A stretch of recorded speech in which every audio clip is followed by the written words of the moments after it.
Boris Johnson says that a disaster even bigger than Vietnam would be Russia taking Kiev. It seems that in his mind that Russia's ultimate goal is to take all the Ukrainian territory.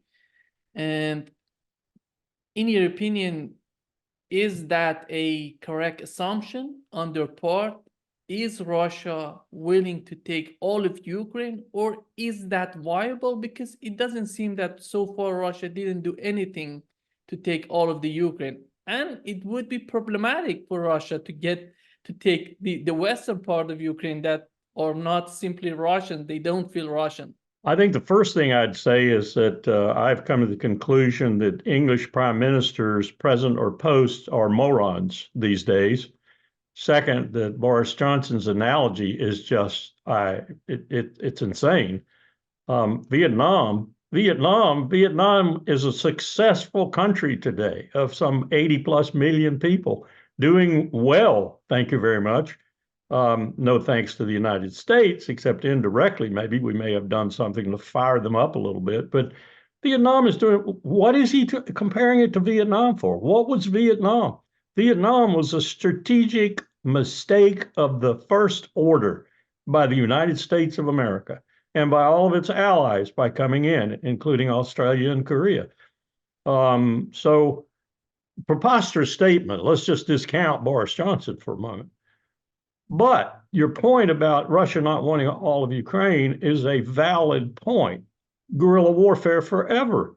You talk about the Azov Battalion, talk about the partisans during World War II, the partisans that have plagued anybody who ever walked around in Ukraine, Wehrmacht, Russians, US, didn't matter. They were vulnerable. They have no loyalty. They have no loyalty except to themselves, many of them. They're gangs, they're criminal gangs.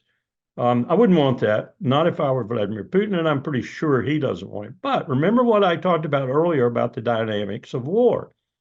Might he just, because he is, quote, winning, unquote, indisputably now, take a little more territory than he originally wanted? And my fear there has always been, is Odessa, because that's an excellent port. It's really a better port than any others the Russians have right now. It's not built out the way they have Sebastopol and the other one on the other side. I forget the name of it, built out right now, but they could certainly do that. And then they'd have three excellent ports on the Black Sea, which has always been a worrisome thing for Russia because of Turkey and the Montreux Convention and the Straits and such, but also because of the United States and Turkey being a member of NATO, constantly going through without much of a fare thee well and doing whatever they wanted to in the Black Sea. So to have another port would be very strategic for Russia. And I could see that happening. And that just strips Ukraine of a lot of commercial capability if Russia has Odessa rather than they do. So the dynamics of war, as I said, we're stupid. We're letting this go on and on and on because of people like Jens Stoltenberg and other leaders throughout the complex who are nuts, who think there's some way to salvage what is really their prestige, which is disappearing every 24-hour period. The other thing that troubles me right now is that people haven't recognized something that needs to be recognized in this country and either attenuated. I don't think we can reverse it completely, certainly not now, but we can attenuate it somewhat. Let me take you back to 2002 when I walked into Colin Powell's office, the same office Tony Blinken now occupies, I'm sad to say. And I said, Mr. Secretary, let me talk to you about this national security strategy that Condi has just sent over here. This national security strategy says we are going to be the global hegemon. Period. We are going to be the global hegemon of the world. Well, isn't that what you want, Larry? Colin, Secretary, listen, this is not good. What we are saying is anyone who even shows their face at the bottom of our mountain, we're going to bash them. You know what's going to happen within 20, 25 years? The world is going to get so sick of us that it is going to move to balance us. Well, I pick up the New York Times this morning. I don't normally do that because the New York Times is the mouthpiece for AIPAC and thus for Israel. And the New York Times is the mouthpiece for war and for calling us a democracy and them totalitarian states or dictatorships or whatever term of art they want to use that day, which is exactly what they did. But did they recognize that 4 of those states right now, China, Russia, North Korea, and Iran, are together big time, sharing weaponry, sharing missions, sharing philosophies, sharing all that's necessary to create a really powerful alliance? Nuclear weapons notwithstanding here, 3 of them are nuclear weapons owning states already, and Iran maybe aspires there too, at least a certain bunch of them. So what are we doing? We are compelling by the Gazas and the Ukraines and the sanctions. We're compelling the rest of the world to move to balance us. There was no real feeling about that in much of the world. It was just angst over our sanctions and hatred in some cases. Now it's big time hatred by a lot of people who aren't for the murder and genocide that's going on in Gaza that we're backing. Now it's really visceral, and they are moving and they're going to balance us. This is what happens to every empire in human history that wishes to rule the world. And we can stand up like we do every day, hypocrites that we are, and say, oh, we're democracy and they're dictatorships. We're democracy. We're defending democracy. Hogwash. We're defending oligarchical, predatory capitalism is what we're defending. That's our hegemony. That's our hegemonic method. And the rest of the world's sick of it. And if we don't recognize this soon, and mollify some of this, temper it, become a little kinder and gentler, if you will, we're toast. We're done. I thought when I was talking to Powell that I would see, not in my lifetime, but I would see the beginning of the cracks. My lifetime would not extend long enough to see the empire in real trouble. I'm not so sure anymore. You know, I'm almost 80. I might live another 9 or 10 years. I might see the cracks become crevices. This is really not about Ukraine and Gaza, except as examples, as symptoms. We are destroying ourselves, and the rest of the world does not want to go with us. And so they're going to counter us, and that is what they're doing. Led now, as the New York Times said today, by China, Russia, Iran, and North Korea. Larry, Stoltenberg just recently said that if Ukraine wants to attack Russia outside of the special military operations zone, it's all legal. They can do that. And we've seen that Zelensky, in his interview with Bill, a German publisher, said that we're gonna do that. We want to attack Kerch Bridge and Crimea. In your opinion, when it comes to this type of rhetorics on the part of NATO, on the part of Ukrainians, what they're seeking for in terms of their strategy? These are acts of desperation by losers. There's no other way to characterize it. And the losers are all around. The losers are in France. The losers are in England. The losers are in Germany. Not for nothing, have 26 countries in the West the lowest ratings for their leaders in the history of polling. The highest disapproval ratings and the lowest approval ratings, including Joe Biden. That ought to tell them something if we are really democracies. Of course, you know, we're democracies about like Athens was a democracy, sitting on top of all those helots, which were essentially slaves, and managing the Peloponnesian League by going out, and when someone isn't cooperative, you kill everybody on the island, and then you say, okay, we can do that, so that's good. That's a democracy. Tell me about democracy sometimes. My boss used to say, Powell used to say all the time, democracies don't make war on other democracies. Hogwash. Don't call them democracy, but they do make war. Everybody makes war. But you need it. If you're going to make war, you want to make it smartly. This is not smart at all. This is insanity. This is acts of desperation. This is as if NATO were in the corner. NATO is backed up and people are coming towards it from all sectors. And it's striking out in desperation, trying to maintain its prestige and its capabilities. And it's just defeating itself. It's going to fall apart. Mark my words, NATO will fall apart. Larry, when you talk about NATO, in your opinion, in the aftermath of the World War II, with all these wars we had, and do you think how many of these countries have real experience of a real war, of a None war, of them. something like what we're witnessing in Ukraine? None of them. Not really. And as a matter of fact, two generals and a colonel and I were talking about this the other day, and we were sort of surprised at our own acuity. The American people have not had anything drop on them out of the wild blue yonder since the Civil War. Not really. And one of them mentioned that the Japanese sent some balloons over with firebombs on them during World War II, acts of desperation. We really haven't. We have not been in a war, nor has much of Europe with their boutique militaries. They stayed away from the Balkans for the most part. They stayed away from the Balkans. A few of them dipped their toes in here and there, and maybe UNPROFOR or some of the other UN missions had a few Europeans. But basically, they haven't been in a real war in their lifetime, nor has the United States. And as we kind of wondered at each other, our grandfathers even, you say World War II. Okay, World War II was over there.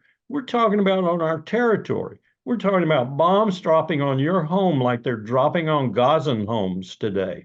We're talking about artillery rounds going off in your front yard like they're going off in Palestinians' front yards every minute. It hasn't happened. That is another reason why, when it does happen, should it come to that with these other entities now building up their might to come on and take us on, I don't think any of them will on our own territory, because they're going to let us just dismember ourselves, fall apart ourselves. But should they do that, it was a consensus amongst this group I was talking to that half of the American youth would go across the Canadian border and the other half would go across the Mexican border within 48 hours of hostilities commencing. We haven't seen it. We don't know what it would be like. No one knows what it would be like. No one has experienced it before. The most they've done is play video games. There is an article in Asia Times. They're talking about that maybe the plan B for Ukrainians would be that the US troops in Moldova going to Odessa and attacking Crimea directly in a direct conflict with Russia. Do you think, is that delusional what they're talking about? It is delusional, and I would think that even if they made any initial headway, that within the very short period of time, I'd say within 60 days, they'd be annihilated. And if you want to take away what little vestige of power you have left, which is mostly defensive if it's used wisely, take that away and just toss it on the deep blue sea, that's the way to do it. Any kind of offensive action with any complete composite or otherwise force would be roundly defeated by the Russians. And so you're talking about really frittering away what little power you have left, which is essentially defensive power, which you should husband and use to protect that which you wish to keep, so that when you negotiate, you have a chance of keeping it.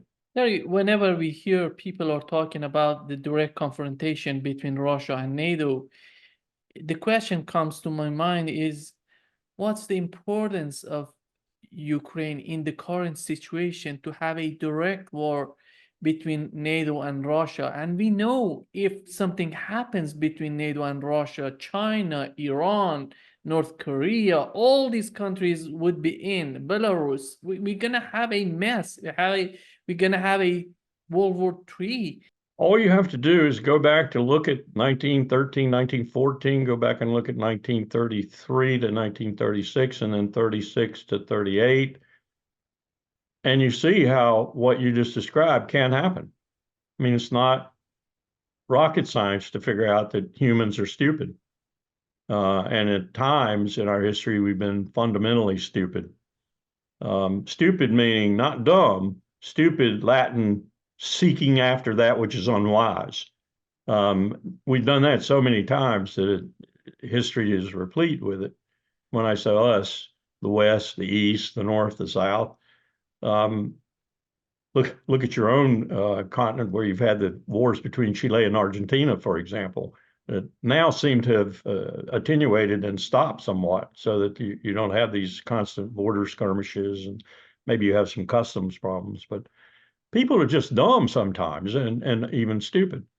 So what you're talking about is highly, highly possible. And I could draw you a scenario where we get to the point where prestige is so important, and that's really what we're talking about, that we wind up with a confrontation that produces nuclear weapons. Maybe starting small. I tend to think that whoever decides to do it is going to do it in accordance with the old strategies we used to talk about from time to time in the 60s and the 70s. And that's where if you're going to do it big and quick. And you hope you have enough surviving people that you can reconstitute yourself. And the annihilation takes place on the other side, as it were. There are people who will talk that way. And when you get into a situation where, your whole existence seems to be threatened, then the tendency is going to be a first strike, massive, and leave nothing for the enemy to strike you with. That's a very dangerous place to go. And look at what we've got today. During the Cold War, you could pick up the hotline and you could talk to Moscow, and Moscow could do the same and talk to Washington. We have no way to do that today. I was talking the other day with an individual from the Pentagon, and he was saying, "Oh, well, we've got the call box between the chairman of the Joint Chiefs of Staff, now General C.Q. Brown, and his equivalent or counterpart in Beijing. Do you have one like that for Moscow?" "Yeah, but they're not listening." I don't blame them. I wouldn't trust anything I heard from the other side of the line. I think we had something to do with the concert. I think we had something to do with those people who perpetrated the attack on the concert outside Moscow and killed those people. And I say that because we've been associated with ISIS ever since, and ISIS-K, ever since we took on the war on terrorism. The CIA has used terrorists to go after Bashar al-Assad, for example. We had an incident in Syria that was so close that we had the CIA shooting at U.S. Army and Marines and vice versa, because CIA was with ISIS, and we were attacking ISIS. Got stopped quickly, so there were maybe a couple of casualties, but I don't think anyone was killed. But I know we've been working with ISIS ever since Abu Musab al-Zarqawi really created it, put it together, and it turned into the caliphate-seeking bunch under a different leader after we killed Zarqawi. But nonetheless, we have been working with it.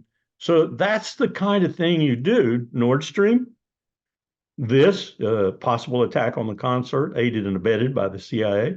This is the sort of thing you do that gets people to the point where they're so angry that they might contemplate what I was just talking about. Let's just get rid of these people. Let's get rid of them quick, furiously, and fast.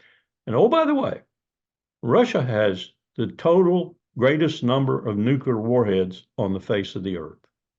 Not us, Russia.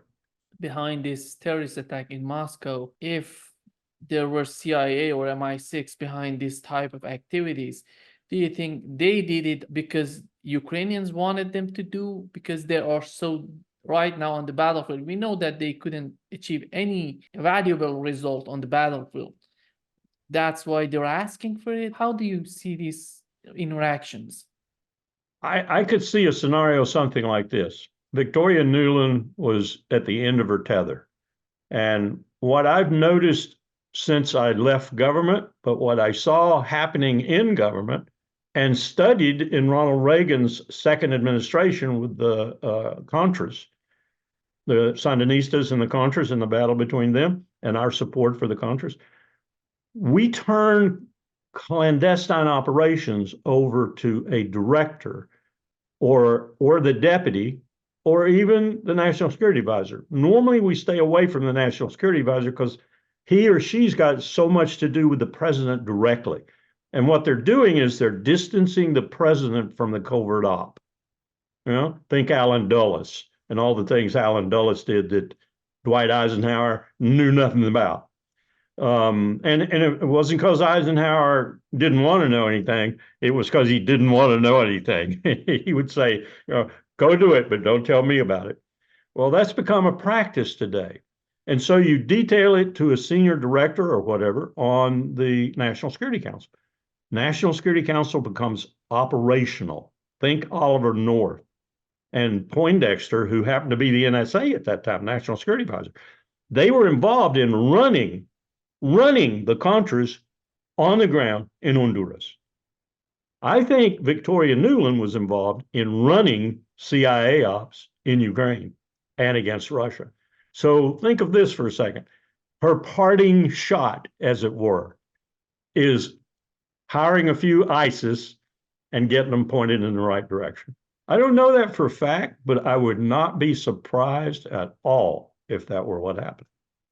I'm told right now that Jake Sullivan, at the start of the operation in the Red Sea, and indeed it may still be going on, is giving what we call in the military rudder orders.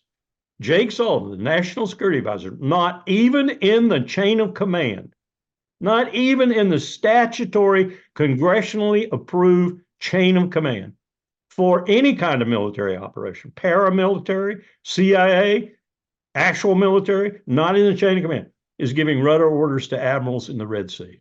That's what I'm told.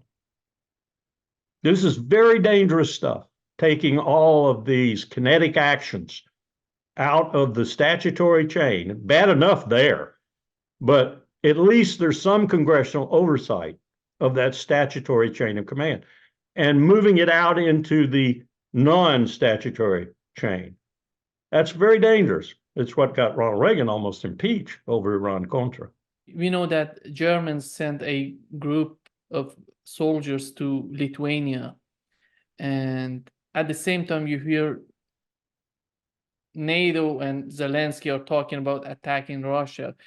When you look at the whole situation right now, in your opinion, do you see new escalations in Ukraine, or do you see the final days of this war, that we know that the final days of Nazi Germany were the bloodiest ones, and we are getting to that point to have a bloody end to this conflict? I think you're right in terms of history and the history of war. When someone gets desperate but cannot be given the coup de grace, so to speak, there's no way to go in and choke Zelensky to death or to end the Ukrainian resistance that would be definitive. It just lingers and keeps flopping like a dead fish on the ocean beach, or a fish that's going to die. It can hit a lot of things with its tail. I remember, I think it was Raul Castro who said, a dying whale can, no, he said a dying elephant can crush a lot of grass. He's right. And this could be the same thing that you just described. We could do a lot of damage with someone who is in his last hours, so to speak, but does as much damage as he can or she can before they die or before they go away. Harry, the other thing that in case of, we know that in Switzerland, they were talking about some sort of negotiation, some sort of conference to have these two sides, Ukrainian side and Russian side, to talk about the future of Ukraine. And we know that the United States was totally against having Russians to this conference to talk with Ukrainians. And well, when you see the United States officially saying that they're not in favor of having Russians in such a negotiations, for example, in such a conference in Switzerland, what they're thinking of, in your opinion? It's absurd. That's all I can say. It's like saying, okay, we're going to negotiate this conflict to a peaceful end, to a peace treaty, to a demilitarized zone, whatever, but we don't want the enemy there. That's absurd.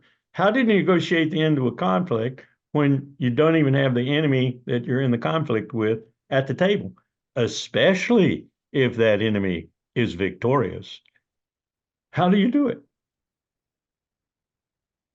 The other thing that we know that the president of Belarus, if I'm not mistaken, his name is Lukashenko. He had a meeting with Putin, and he said that Putin will not sign a peace agreement with Zelensky after May 21st. We know that after May 21st, his term is finishing. And how do you see this idea? Do you think that Zelensky would be the one who's going to sign the agreement between Russia and Ukraine, or is we going to have somebody else to do this? That's a fairly astute statement by Putin, one I'm sure he parsed a number of times before he made it. What he's saying, in essence, is you better have the election. That's number one. Number two, I don't think you're going to get reelected. In fact, I know you're not. Number three, if you don't have the election and you don't, I'm not negotiating with you. I'm going to take everything. I mean, there are all kinds of ramifications to what Putin said. If I were Zelensky, I'd take it to heart. I'd take it to heart. I'd sign one before the 21st, or I'd at least sit down at the table before the 21st. Maybe if you sit down at the table in Geneva or wherever it might be, and the 21st passes before something's inked, you hang around for a while. Maybe you hang around as the president pro tem. Maybe you hang around as the chief negotiator. I don't know, but maybe you can hang around for a while and you can establish some kind of record that might be a little bit better than leaving your country a basket case. But I don't know. Because it seems that Zelensky is feeling that the United States would help Ukraine forever. I think there's some wishful thinking there, as you're suggesting, but I think the reality is pretty stark. And someone, for example, the individual who's now polling well ahead of Zelensky, forget his name. It was just in the tip of my tongue and I lost it. But someone like that probably is, given it's Ukraine, is probably going to have to force Zelensky out. And that's going to take a fairly consolidated group because they're all going to fear the United States. They're all going to fear what the aftermath will bring for them from Washington, not from anybody in Ukraine, but from Washington. Will Washington continue to deal with them, or will Washington then use that as an excuse to cut ties entirely? And the same goes for all of NATO. I think it's fair to say today, at this minute, wherever Washington goes, NATO's going to follow. Don't think that's going to be true after that happens. I think they're going to start falling apart after that happens.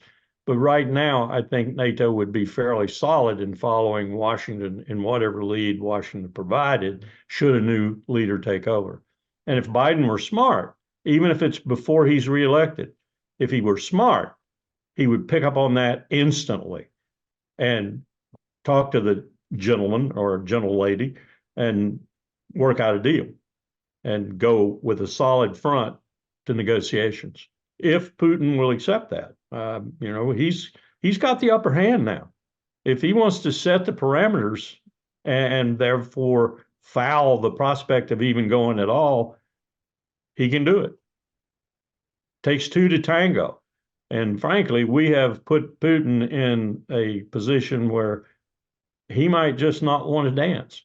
Just shifting the gear to the conflict in Gaza, it was so amazing to see that Ben-Gvir was threatening Netanyahu that he has to finish his job. He has to attack Rafah, because if not, he's not going to be prime minister of Israel. And you see these people who are, even Ben-Gvir, more radical than Netanyahu. What's going on in Israel? Yeah. Well, look at this dichotomy. You've got on the one hand, the push coming from the ultra-Orthodox and the Orthodox to do everything possible to allow Ben-Gvir to start settling Gaza. But not a single one of them wants to serve. None of them want to be in the IDF. So you have this dichotomy that's just laughable if it weren't so cruel. But in terms of Ben-Gvir and the coalition, yeah, he could wreck Netanyahu immediately. He knows it. I have always had a hard time believing that Bibi was as crass and cruel an individual as he appears to be now. I think that last step towards that depravity and that cruelness, that bestiality, was forced on him politically because he couldn't stay in power and thus out of jail. unless he made an agreement with Ben Gvir and his boys and some women. The women are the ones that stun me. They'll just stand up there and say every Palestinian should be dead yesterday. I was listening to one the other day saying things like that. So he's in a trick bag. Bibi is. If he wants to stay out of jail, if he wants to stay in power, he's got to be very careful with how he treats Ben Gvir. And Ben Gvir wants one thing. He wants to settle Gaza. He wants as many Palestinians gone as possible. He'll take a few left over because he'll get rid of them, just like he did in the West Bank and East Jerusalem. He'll get rid of them. But he wants to start to settle Gaza a little bit at a time, moving all the way down eventually to the Egyptian border. That's what he wants to do. And if Netanyahu stands in his way, I have no doubt that if Ben Gvir thinks he's standing in his way and it's immutable, he can't change it, he'll break the coalition up.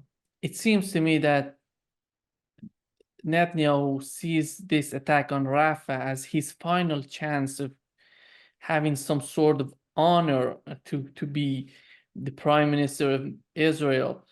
But we know one side is this Netanyahu administration wanting to attack Rafah. On the other side, we've seen that Arab states, especially King of Jordan, said to Joe Biden that we have this red line. They cannot attack Rafah. And we have Biden that is hurting from this policy in Gaza at home and in 2024. Do you think the final solution for the Biden administration, what they're going to come with, in your opinion, for this conflict in Gaza to control the Netanyahu administration? Do you think at the end of the day they can control the Netanyahu administration not to attack Gaza? I think we have two governments at loggerheads right now. I'm not sure how this is going to play out. I think the word from President Biden, however it was delivered, probably through Blinken, but I'm not sure, was you must not conduct the offensive in Rafah. It's done. It's finished. Mop up, clean up, extract your troops. If you're going to leave them there, we got to talk about it, because we have different solutions for the aftermath than you do if you're thinking about leaving occupying forces there. I don't know how that's going to materialize. I don't know what's going to come out of that. I know that at least for public consumption at the moment, Netanyahu says, no, I'm going to finish this, and Rafah is the finish. So he's got orders from Biden, if you can call them orders, and he's got his own wishes. How that's going to be reconciled, we will find out. I just don't know. I couldn't even make a good prediction. Knowing what I know about Bibi and the pressures that he's under, I suspect he may go ahead. I don't think it'll be as massive as he wanted it to be. And that I say that for a number of reasons. One, the IDF is not what it was. And the reservists who have been called up and are now serving, 5-6 months, want to go home. And there's a lot of other tension going on too, as I understand it. So, and the casualties have been higher than anybody predicted. And we don't know the truth about the casualties. I'm telling everybody, wait until it's over, and then some historian will go over there, or some Mercy Corps individual, and count bodies, and you'll find out there are twice as many as both sides have been saying, except maybe Haass has been exaggerating the other way to make Bibi look bad. But it won't be what people are saying. It'll be very different. So there are all kinds of pressures on the idea. Remember, we had to readjust and call up more reservists and so forth if we were going to do Rafah. I don't think that has gone through as extensively as they suspected. One, because the Orthodox wouldn't give in. They thought they were going to get some new numbers. And two, because they're getting so much pressure from the existing reservists, and they know they're going to get more pressure if they call up more. So there are all kinds of things playing in Netanyahu's game right now, plus these instructions from Biden. I just don't know how they're going to play out. My guess, bad guess, but it would be he'll go ahead with some sort of offensive just so he saves his own reputation in his own eyes. But I don't think it'll be as bad as was anticipated. We know since this conflict in Gaza started, the Netanyahu administration's main objective was to destroy Hamas. Based on their information, they're saying that they could destroy Hamas something like 11%, 12%, 13%. So what's the viability of attacking on Rafah if they couldn't do this so far? It's 11% in nothing when it comes to Hamas. What they're seeking for, in your opinion? When you operate on the theory that the biblical strategy is the best strategy, an eye for an eye and a tooth for a tooth, you find you don't have enough dentists and you don't have enough optometrists. And you don't have enough bullets either. So you start saying things like that. You say you've got to attrit them down to, 5% or 6% or 8%, and it's all just bull. You know what we talked about earlier? I think it was you and I talked about this. All we're looking at is Netanyahu going away. I mean, he's a human being. He's going to die. He's going to prison or he's going to die. Netanyahu will go away and 10 or 15 years will pass and we'll all be talking about all these wonderful solutions that we dream up and deals with the Arabs and deals with the Israelis and everything. And we'll just do it again. We'll just do it again. 15 years down the road, Hamas will do another attack and they'll kill some more Israelis and we'll have another, this is the way. Someone said to me the other day, a rabbi, he said to me, Larry, do you understand what having a Jewish state means? Now, this is a rabbi who said to me the most dangerous thing for Israel is to be a Jewish state. They can be a democracy and survive. They can be an autocracy, a totalitarian state, and have all manner of citizens that are treated roughly the same, badly or medium or well, and they can survive. They cannot survive as a Jewish state, says this rabbi. They cannot. That is the most dangerous thing. Why do you think since 1948 they've been at war? Why do you think they want to be at war? Why do you think they get a war every time they need a war? Why do you think they don't have a constitution? Why do you think the Knesset can do what it can do without a constitution? Because they understand to be a Jewish state means a constant state of war. I think he's right. I think he's right. So something's got to change in there. But what I'm saying is, who's going to force that change? Whenever we talk about Israel, as I remember, we were always talking about the only democracy in that region is Israel.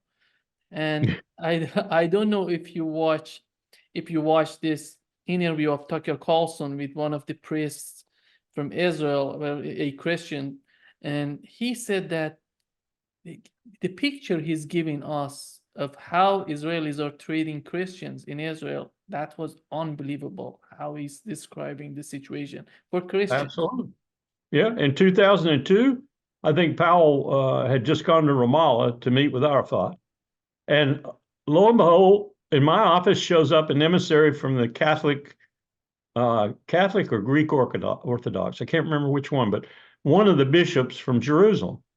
And we had a casual conversation. I told him where Powell was and what he was doing. And he said he was aware of that and he hoped there would be some success and so forth. So on. And then he said, can I talk to you about my big problem? My big problem is not the Muslims. My big problem is not the Arabs. My big problem is the Jews. The Jews take my property. They take my money. They take my land. They take my dwellings. My threat, and I guarantee you talk to any Christian prelate in Israel, the threat to us is the Jews. Your favorite character in that region, Erdogan from Turkey, he's finally doing something. He put some sort of sanction on Israel on 54 products. He lost all those elections. Exactly. That was the result of they were losing in Turkey. That's why he was thinking that was necessary for him to do that, to do some sort of put some sort of sanctions on Israel. Here comes the question. We have recent polls in Israel show that 78% of Israelis are against the Netanyahu administration. and 68% of Israelis are in favor of his policy in Gaza. Yes. Here are two unbelievable results from these polls, because then we see how dependent they are on a country like Turkey. They need to understand at the end of the day, they have to get along with these countries. Well, Netanyahu's made it quite clear with public statements even that he needs no one. I mean, he's actually said that from the bully pulpit, that if it comes down to it, he needs no one. Israel is self-sufficient. Preposterous statements, as you just pointed out. But that's Netanyahu's technique. And it's good at 68% because, Nima, 2 months ago, the polls were showing it was 85%. At least it's bled off a little bit, if we can trust the polls. Having a political change in Israel, do you think that would change this type of mentality on the part of Israelis? Because it is a mere production of this administration. For so long they have been in power in Israel. And I think much of this type of mentality on the part of Israelis come from this administration and his party. I think you're right. And I think it goes all the way back to Mark Rich, Saddam Hussein, and Mark Rich getting all that discounted oil at a discount and selling it to Israel at a discounted price, and us doing what we did in the second war in Iraq. Books coming out, going to talk all about this by Gary Vogler, who was our man in Iraq in the oil ministry. We made Netanyahu. From the time he was finance minister to the time he was prime minister, which is now, what, almost 15 years, I think, total. Netanyahu bought the Israelis. He bought them by giving them the best economy they'd seen in their lifetimes.